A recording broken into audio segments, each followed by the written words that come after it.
End of October 2002. The 64-year-old Thomas Reed took his old Ford pickup and drove into the Appalachians. The deer hunting season had begun and Thomas wanted, like every autumn since 15 years, to spend some days in the forest. His wife Susan knew the route, the northern part of the Nantahala National Forest in North Carolina, where Thomas normally pitched his camp near an old forest road. Thomas worked as mechanic at a local gas station and lived in the small town Franklin. He had 2 adult children who already had moved to other federal states. Susan told the investigators later that her husband planned on Sunday, the October 27th, to return. He had his hunting rifle, a sleeping bag, canned food for 3 days and a thermos with coffee taken along. Susan helped him load his things into the trunk of his pickup and noticed that Thomas was in good mood. He was looking forward to the upcoming hunt. On October 24, Thomas drove to a gas station to visit his boss James Parker and told him that he would take off until Monday. Parker knew about Thomas' hunting trips and had nothing against it. Thomas bought around noon cartridges in a local sports shop, and the salesman Michael Green remembered later that the customer seemed calm and even joked that he could finally take a break from the noise of the city. After lunch, Thomas drove into the mountains.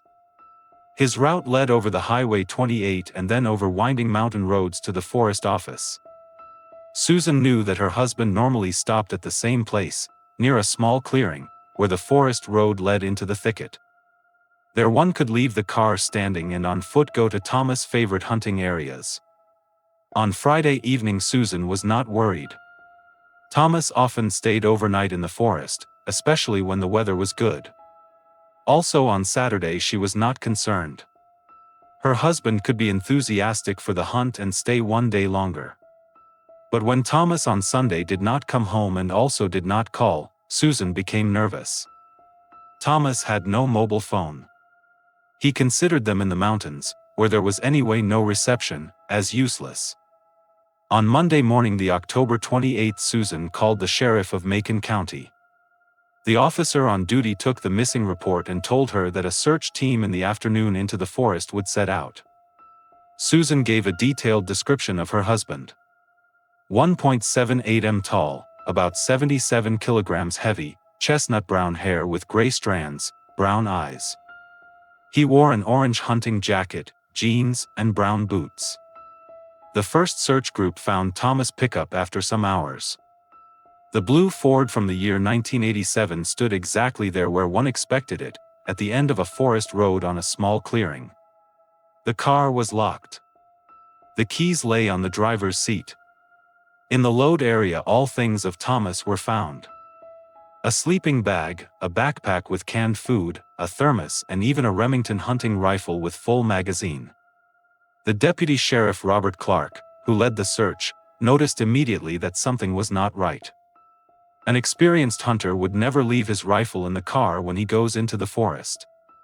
Besides, the backpack with provisions and the sleeping bag likewise had remained untouched. The impression arose that Thomas simply had gotten out of the car and disappeared without taking anything along that he, for the hunt or an overnight stay in the forest, would have needed. The search group consisted of 8 persons, 4 deputy sheriffs and 4 volunteers of the local search and rescue team. They began the forest in a radius of 1 mile around the car to comb through, moved forward spirally and checked every path and every ravine. The weather was sunny but cool. The temperature lay at about 50 degrees Fahrenheit. The foliage on the trees had already yellowed and fallen, which made the view in the forest easier. Until the evening of Monday, the search remained unsuccessful. The group returned to the base to continue the search the next day. On Tuesday, 12 further volunteers joined the search, among them neighbors of Thomas and his colleagues from the gas station. The search radius was extended to 2 miles. All streams, ravines, caves, and rock ledges in this area were checked. On the 3rd day of the search, a Wednesday, a dog team from a neighboring district arrived. 2 specially trained German shepherds took the tracks from Thomas' car, however lost them after some 100 meters. The tracks simply disappeared, as if Thomas had dissolved into air.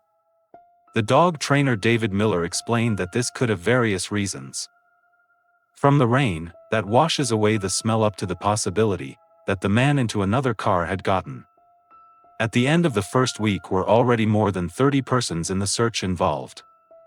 The residents organized warm meals for the search teams, and in the town were flyers with a photo of Thomas hung up. Susan came every day to the search place and waited for news. She told everyone, who wanted to hear it, that her husband himself never in this forest would have gotten lost. He knew this area like his vest pocket. The search teams checked all known paths in the radius of 5 miles around Thomas' car. They examined abandoned cabins, old mines, that from the time of the gold rush in this area had remained, and even some abandoned farms at the edge of the forest. They found nothing, no traces of a fight, no torn clothing, no personal items of Thomas. In the second week, a helicopter of the Coast Guard for the search was added. The pilots flew the entire area from the air and examined thereby especially carefully the hard-to-reach forest areas. The helicopter was with a thermal imaging camera equipped, that a body even under a leaf layer could recognize. But also the search from the air remained unsuccessful. Sheriff Thomas Johnson took personally the leadership of the investigations. He questioned all residents who Thomas' pickup on that day could have seen. It turned out that several persons the blue Ford had seen when he on October 24th around 3 p.m. on the mountain road drove. But no one had seen the driver, and no one had to the vehicle special attention given. During the hunting season were such vehicles in the mountains nothing unusual. The investigators checked also the possibility of an accident. In this area there were deep gorges, into which a person could fall and fatally injure himself. Mountaineers and rescue forces descended into all accessible gorges and canyons, however found no corpses. Also the possibility of a bear attack was checked. In the Appalachians there were black bears, that in autumn on the hibernation prepared and could be aggressive.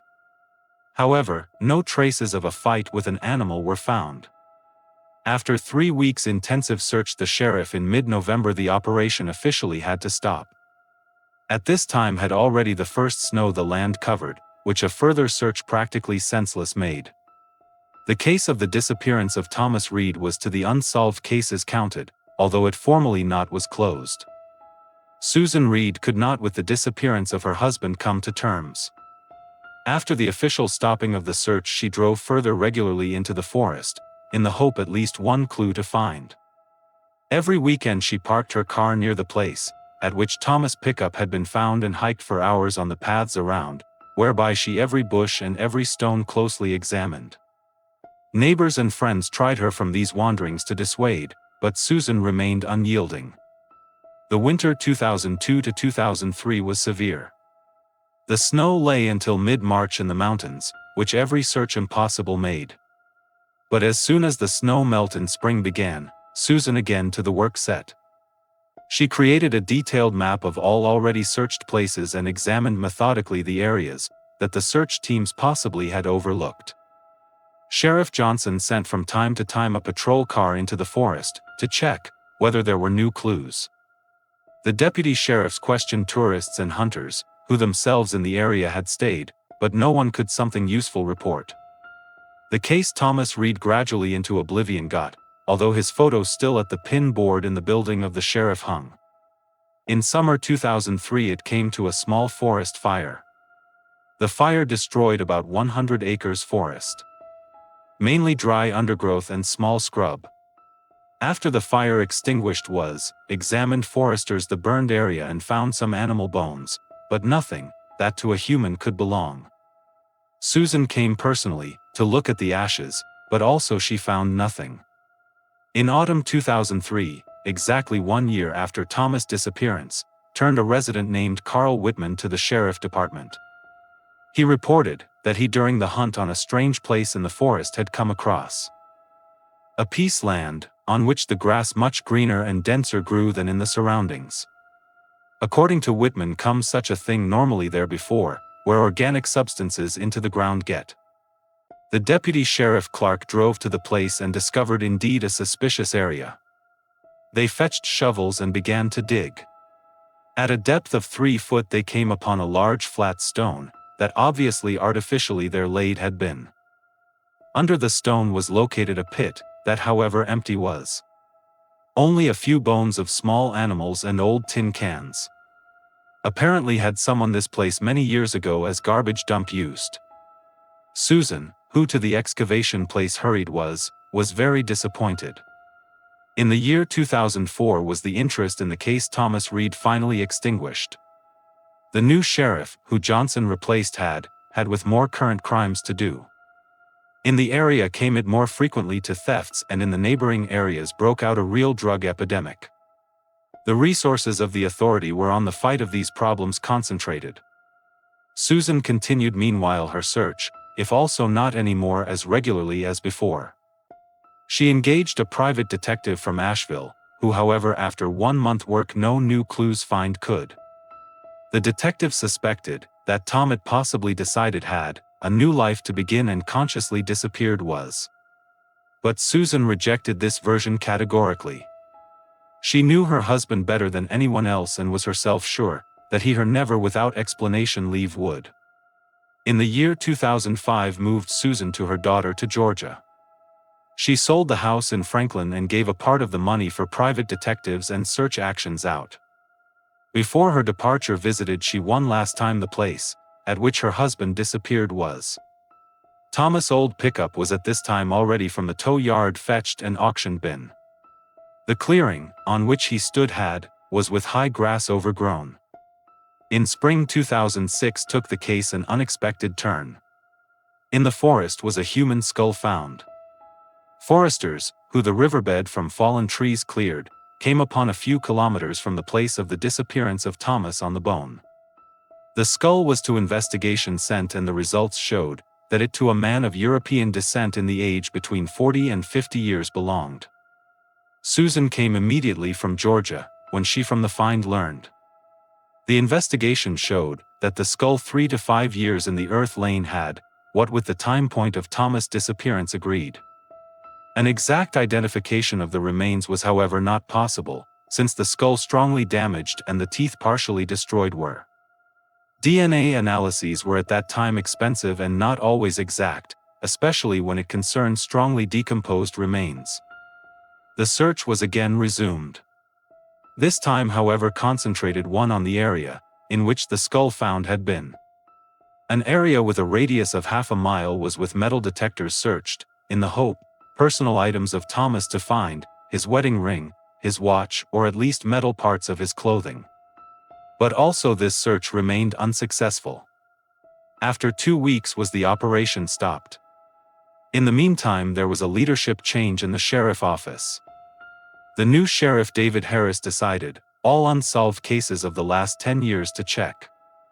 The case Thomas Reed proved itself as one of the most puzzling. Harris studied personally all documents and came to the conclusion that the search correctly carried out was, but possibly some important details overlooked were. Harris commissioned Detective Mark Stevens, all witnesses and acquaintances of Thomas again to question. In the course of these questionings came some interesting details to light. Several neighbors reported that Thomas had a conflict with another resident Christopher Doyle, who a few miles from Reed away lived. The conflict concerned the property borders. Doyle claimed Thomas had illegally a fence erected and a part of his property demarcated. The dispute dragged itself over several years and came even before court, but the case was not finally decided. Witnesses reported that the men themselves several times loudly argued and at once almost to a fistfight come would have. Detective Stevens decided with Christopher Doyle to speak. This one lived in an old farmhouse at the forest edge, about 10 miles from the place away, at which Thomas disappeared was. Doyle was years old, worked as carpenter and lived after the divorce from his wife alone. His neighbors described him as withdrawn and irascible, who problems rather with violence than with conversations solved. When Stevens to Doyle came, behaved this one nervously. To the question, where he on the day of Thomas' disappearance been was, answered Doyle, that he himself not thereon remember could. It was too long ago. He said, he had from the disappearance of his neighbor heard, had himself however never on the search participated, because he himself with Thomas not understood had. Doyle mentioned also, that he often in the same forest hunts, in which Thomas disappeared is, but on this day was he not there. Stevens noticed that Doyle his statement several times corrected, as if he would, himself to a previously thought-out version to remember. Especially suspicious appeared the fact that Doyle at first said he had on the day of Thomas' disappearance in his workshop worked and then claimed he had to relatives in the neighboring town driven. The detective noted all contradictions, but at this time reached that for an official charge not out. 2 years later, in spring 2007 happened something that the course of the investigations completely changed. A group of youths from a local school decided, for a school project to the history of the region, abandoned buildings in the forest to investigate. Among them were the 16-year-old Jason Cole, his younger brother Brad, and their friend Mike Davis. The youths knew of several old farmsteads that in the 1950s abandoned had been, when many locals into the cities moved.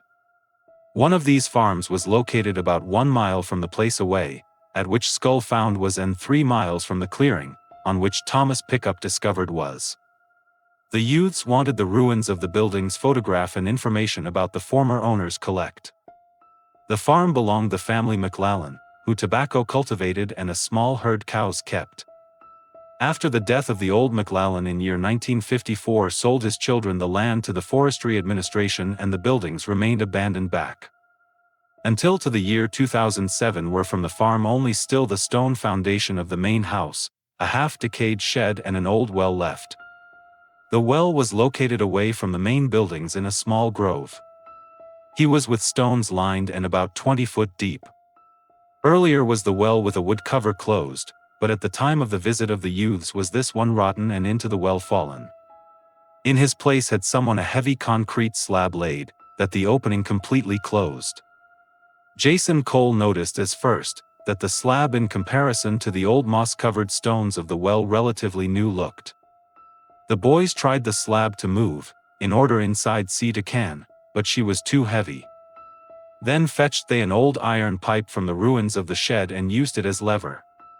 After a half-hour succeeded it them the slab by some centimeters to move. Jason directed the beam of his flashlight on the arisen gap and saw something white at the bottom of the well. At first thought he, it were stones or garbage, but at closer view recognized he, that it itself about human bones acted. The boys gave their attempts, the slab to move, immediately up and drove into the town, in order to find the sheriff to report. Detective Stevens came 40 minutes after the call of the youths at the abandoned farm on. He had a group of technicians and a photographer with him. As first blocked they the area around the well with yellow barrier tape off and began the fine place from all viewing angles to photograph. The concrete slab looked indeed much newer than the masonry of the well. She was not with moss overgrown and the edges were relatively clean. In order the slab to lift, was a special device called. The crane operator hooked the slab carefully with steel cables in and lifted it. Under the slab was a complete human skeleton found, that on the bottom of the well lay. The bones were partially with foliage and dirt covered, but the total picture was clear. It acted definitely about human remains. The forensic technician Dr. Elena Washington descended on securing ropes into the well, in order a preliminary investigation to carry out. The first, what her struck, was, that the hands of the skeleton with remains of a rope behind the back tied were. Also the legs were in the area of the ankles tied. This excluded immediately the version of an accident and indicated on a crime. On the skull were 2 large holes to see.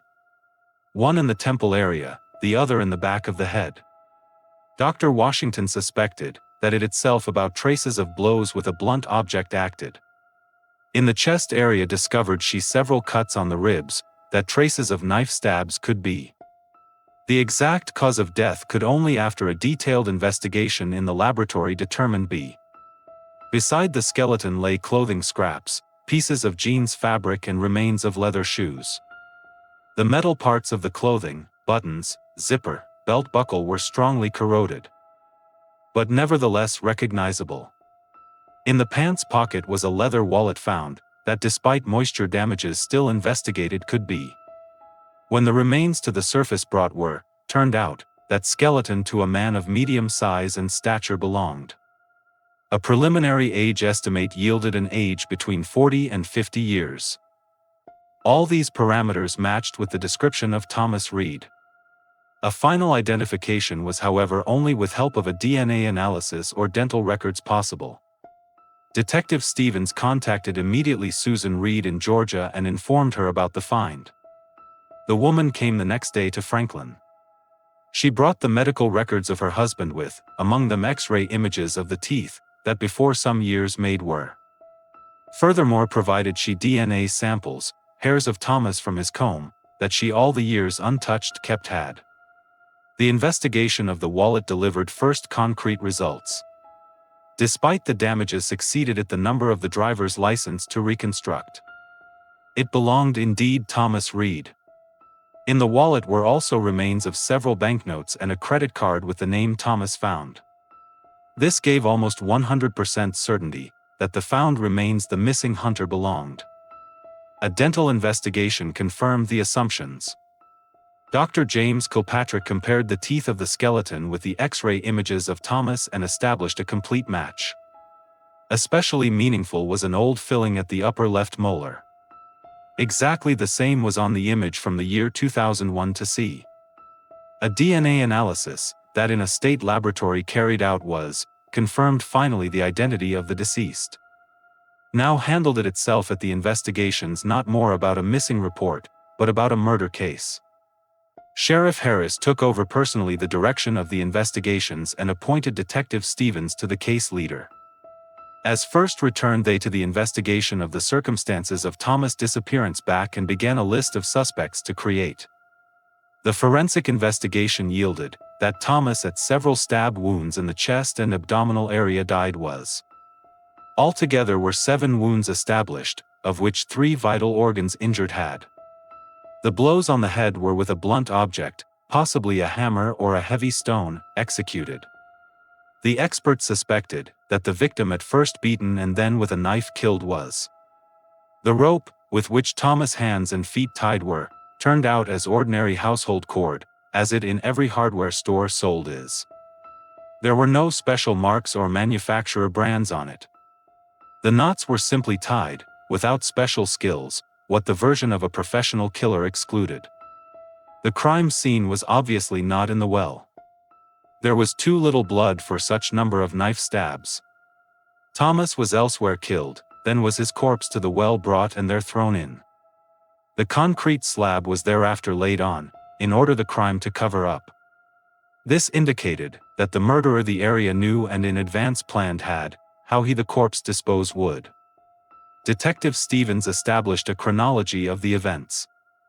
Thomas disappeared on the afternoon of the October 24, 2002. His corpse was on the April 23, 2007 found. In this time must someone a heavy concrete slab on the farm brought and on the well laid have. Such slab could a human not alone lift. To that was either technical device or the help of several persons required. The investigators questioned all residents that something seen or heard could. The farm lay apart from the main roads, but sometimes came hunters or berry pickers there. Several witnesses remembered that they in 2002, beginning 2003 a truck in the near of the old farm seen but nobody could exactly on the make or the license plate remember. Special attention was paid Christopher Doyle. His farm was only 2 miles from the place away, at which Thomas' corpse found was. He owned a truck with a crane, that he for his work used, for the transport of lumber and for the assembly of wood constructions. With such crane could one easily a concrete slab lift and on a well set. When Detective Stevens again to Doyle came, behaved this one still more nervous.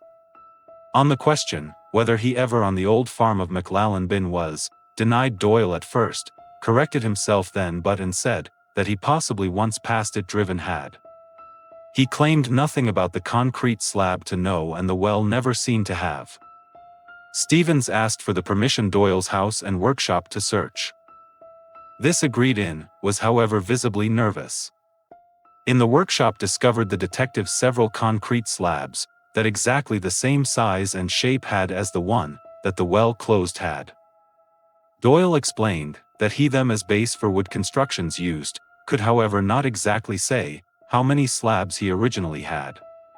In the garage stood the same truck with crane arm. The vehicle was old, but in good condition. Stevens noticed scratches and dents on the body, but Doyle said that this normal usage traces are. The detective photographed the truck from all sides and asked Doyle for permission, paint samples for an investigation to take. Most interesting was the attic of the house. When Stevens climbed up, saw he many old things, furniture, boxes with papers, hunting equipment. In a corner under a pile of old blankets discovered he an orange hunting jacket. The jacket had the same size and the same cut as the one that Thomas Reed on the day of his disappearance worn had. Doyle claimed that the jacket him belonged and he had before some years in a local store bought had. But Stevens noticed dark stains on the jacket that like dried blood looked. He confiscated the jacket for investigation despite Doyle's protests. The detective took also DNA samples from Doyle, strands of hair and a swab from his oral cavity. The investigation of the blood on the jacket yielded sensational results. The DNA analysis showed that the stains from Thomas Reed originated. Beyond that matched the blood group with the data in the medical file of the deceased. This was a direct proof for it, that the jacket in some way with the murder in connection stood. When Stevens Doyle the results of the investigation presented, claimed this one at first, that the jacket not him belonged and he no idea had, how it on his attic come had. Then said he, that he had possibly from one of the local hunters bought had, but he could not explain, how the blood of Thomas on the jacket come was. The detective received an arrest warrant against Christopher Doyle because of murder suspicion. The arrest occurred at the early morning of the April 27, 2007. Doyle was in his house without resistance arrested. At the arrest explained he, that he innocent be and a lawyer demand. The house was thoroughly searched and numerous material evidences for further investigations confiscated. Doyle spent 3 days in investigative custody and refused a statement to make. His lawyer Robert Henderson claimed that all evidences against his client indirect be and his guilt not prove would.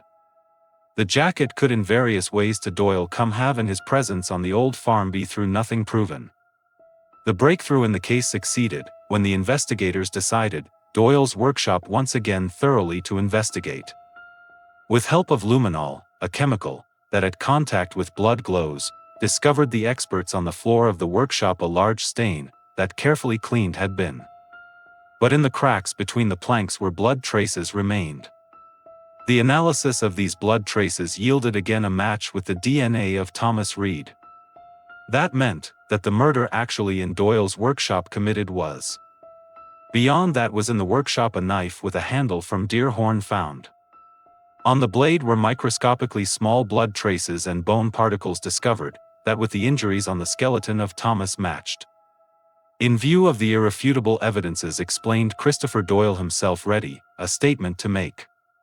On the April 30, 2007 told he in presence of his lawyer and detective Stevens, how it to the murder of Thomas Reed come was. His confession explained all circumstances of the crime, that almost 5 years long unsolved remained was.